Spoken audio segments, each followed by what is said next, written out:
Hello friend, welcome to YouTube channel Y R S class में एक बार फिर से आप सभी लोगों का बहुत बहुत स्वागत है। दोस्तों, हम पढ़ रहे हैं कक्षा 10 विषय गणित में मैंने मनोहर की जो प्रश्नावली 1A है उसको इसके पहले की वीडियो अच्छे तरीके से पढ़ा दिया था। प्रश्नावली 1B में प्रश्न नंबर 1, प्रश्न नंबर 2 मैंने आप लोगों को अच्छे तरीके से इसके पहले की वीडियो में पढ़ा दिया था। दोस्तों, आज हम पढ़ेंगे प्रश्नावली 1B का प्रश्न नंबर 3 और प्रश्न नंबर तीसरा आपके सामने कह रहा है, अभाज्य गुणनखंड विधि द्वारा निम्नलिखित पूर्णांकों के HCF अर्थात हाईएस्ट कॉमन फैक्टर जिसे मासा कहते हैं और LCM ज्ञात की जिसे हम लोवेस्ट कॉमन मल्टीप्लिकेशन कहते हैं। यानी हमें तीन संख्या दिया है, तीनों संख्याओं का एक बार मासा ज्ञात करना है और दूसरी बार हमें लासा ज्ञात करना है। चलते हैं दोस्तों, इस प्रश्न का उत्तर अच्छे तरीके से आपके सामने हम हल करते हैं। तो फ्रेंड, करते हैं कैसे में लिखेंगे इसके हल में 12, 15 और 21 का अभाज्य गुणनखंड 12 है, 15 है, 21 है। तो सबसे पहले हम काटेंगे 12 का भाज्य गुणनखंड। और आप जानते हो 12 एक सम संख्या, 2 से कटेगा 2 छंग 12, 2 से काटेंगे 2 3 6 और 3 का नम 3, अर्थात 12 को हम लिख सकते हैं 2 गुणे 2 गुणे 3। तो यहाँ से होगा 2 गुणे 2 गुणे 3। ऐसे निकालेंगे 15 का भाज्य गुणनखंड। और आप जानते हो 3 पचे 15, 5 इकन्नम 5, यानी 15 का भाज्य गुणनखंड होता है 3 गुणे 5। और 21 का आपके सामने हम निकालेंगे, 3 से कटेगा 3 7 21, 7 एक अभाज्य संख्या अपने आप से करता है तो 7 इकन्नम 7, अर्थात 21 का अभाज्य गुणनखंड होता है 3 गुणे 7। अब दोस्तों करना क्या है, इन तीनों संख्याओं का एक बार हमें HCF अर्थात मासा पूछ रहा है। आपको मैंने बताया था मासा का मतलब जो तीनों संख्या मिलता रहे। तीनों मिल के आ रहा है, 12 में 3 है, 15 में 3 है और 21 में भी 3 है। यानी 3 जो है वह तीनों संख्या में उभयनिष्ठ है, कॉमन है, मिल रहा है। तो 3 क्या होगा, 12, 15 और 21 का मासा होता यही दोस्तों इन तीनों संख्याओं का मासा कहलाता है। अब करते क्या है, इसके बाद आपसे पूछ रहा है इन तीनों संख्याओं का लासा क्या होगा। मैंने आपको बताया था लासा में बड़ा वाला मान लिखते हैं, अर्थात ज्यादा वाला मान लिखते हैं। ऊपर दो बार आया है, नीचे और 21 में 2 आया ही नहीं है। तो हमें जो 2 ज्यादा बार आया है उसको लिखना पड़ेगा, यानी 2 गुणे 2, ऊपर 3 एक बार, नीचे भी 3 3 एक बार है, 3 गुणे अब ऊपर 5 5 को भी लिखेंगे, गुणे 7 को भी लिखा जाएगा। यानी दोस्तों मासा में जो तीनों में मिले वही आपका मासा होगा, जबकि लासा में जो मिले उसको भी लिख लेना बच्चों और जो ना मिले उसको भी हम लिखते हैं। अब लिखने के बाद इसका हम गुणा करते हैं, 2 दूनी 4, 4 तीन 12, 12 पंचे 60, 60 सत्ते 420, कितना होगा 420। यही दोस्तों इस प्रश्न का उत्तर हो जाता है। दोस्तों उम्मीद करते हैं प्रश्न नंबर 1 अच्छे तरीके से आप समझ गए होंगे।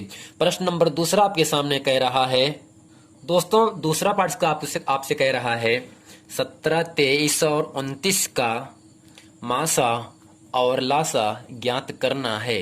तो इसके उत्तर में हम लिखेंगे दोस्तों यहाँ से 17, 23 और 29 का अभाज्य गुणनखंड। क्या लिखेंगे, 17, 23 और 29 का अभाज्य गुणनखंड। यानी दोस्तों सबसे पहले हम 17 लिखेंगे और 17 एक अभाज्य संख्या है, 17 अपने आप से कटता है, 17 इकन्नम 17।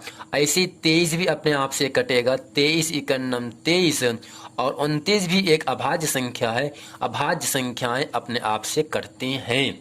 यानी 17 को लिख सकते हैं 1 गुणे 17, 23 को लिखेंगे 1 गुणे 23, जबकि 29 को लिखेंगे 1 गुणे 29। अब करना क्या है, इन तीनों संख्या का मासा पूछ रहा है। मासा का मतलब जो तीनों संख्या में दिख रहा है, यानी इन तीनों संख्या में एक तीनों संख्या में दिख रहा है ना, तो एक क्या होगा, इन तीनों संख्याओं का मासा होता है। इसके बाद जो मिले उसको भी लिखते हैं और जो ना मिले उसको भी लिखा जाता है। तो पहला काम क्या है, एक सब में है तो 1 को लिखेंगे, 17 भी लिखेंगे, 23 भी लिखेंगे और दोस्तों यहाँ से 29 भी लिखेंगे। क्या रहेगा 29, क्या लिखेंगे 29 भी लिखेंगे। यानी 1 गुणे 17 गुणे 23 गुणे 29 का जब हम आपस में गुणा करते हैं तब दोस्तों मिलता है 11,339। क्या मिलेगा 11,339। यही इन तीनों संख्याओं का लासा और इन तीनों संख्याओं का मासा एक हो गया।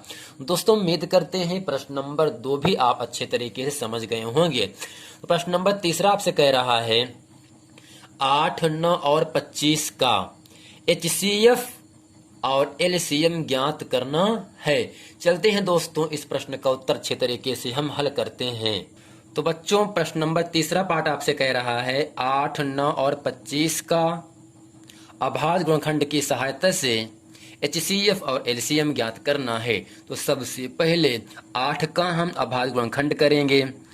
2 से 2 चौक 8, 2 दूनी 4, 2 इका 2 ऐसे लिखेंगे। 9 का 9 एक विषम संख्या, विषम संख्याएं विषम संख्याओं से करते हैं। 3 त्रिका 9, 3 इका 3 और ऐसे ही करेंगे 25 का भी। ये सब आपका रफली काम होता है। 5 व 25, 5 इका 5, यानी 8 को लिख सकते हैं। 8 को क्या लिखेंगे दोस्तों 1 गुणे 2 गुणे 2 गुणे 2, 2 गुणे 2 गुणे 2 ऐसे लिखेंगे। 9 को 1 गुणे 3 गुणे 3 और ऐसे ही लिखेंगे। 25 को 1 गुणे 5 गुणे 5। अब करना क्या है दोस्तों, जो सब में मिल रहा है वही आपका मासा कहलाता है। तो एक सब में है तो एक क्या होगा, इन तीनों संख्याओं का मासा हो गया। तो दोस्तों इसमें क्या आ रहा था 8, 9, 25 का मासा। तो 8 का गुणनखंड होता है 1 गुणे 2 गुणे 2 गुणे 2, 9 का 1 गुणे 3 गुणे 3, 25 का 1 गुणे 5 गुणे 5। तो इन तीनों संख्याओं का मासा पूछ रहा है जिसे हम HCF कहते हैं। यानी जो सब में मिले, जो सब संख्या में दिखे वही मासा होता है। और जो मिले उसको भी लिखते हैं, जो ना मिले उसको भी लिखा जाता है। यानी लासा में ज्यादा बार वाला मान लिखा जाता है। तो एक सम में तो एक को लिखेंगे ही, 2 3 बार है 2 को भी लिखेंगे। 2 गुणे 2 गुणे 2, 3 2 बार है 3 गुणे 3, ऐसे 5 आपका 2 बार है 5 गुणे 5। यानी दोस्तों जब इन सब का आपस में गुणा करते हैं तो आपको मिलता है 1800। यही दोस्तों इस प्रश्न का उत्तर हो जाता है। दोस्तों हम उम्मीद करते हैं कि प्रश्नावली 1B में जो प्रश्न नंबर 3 है इसमें जो 3 पार्ट हैं, इस वीडियो में मैंने आप लोगों के सामने तीनों पार्टों को अच्छे तरीके से बता दिया। यदि यह वीडियो पसंद है तो वीडियो को लाइक करें, कमेंट करें और सब्सक्राइब ज़रूर करें।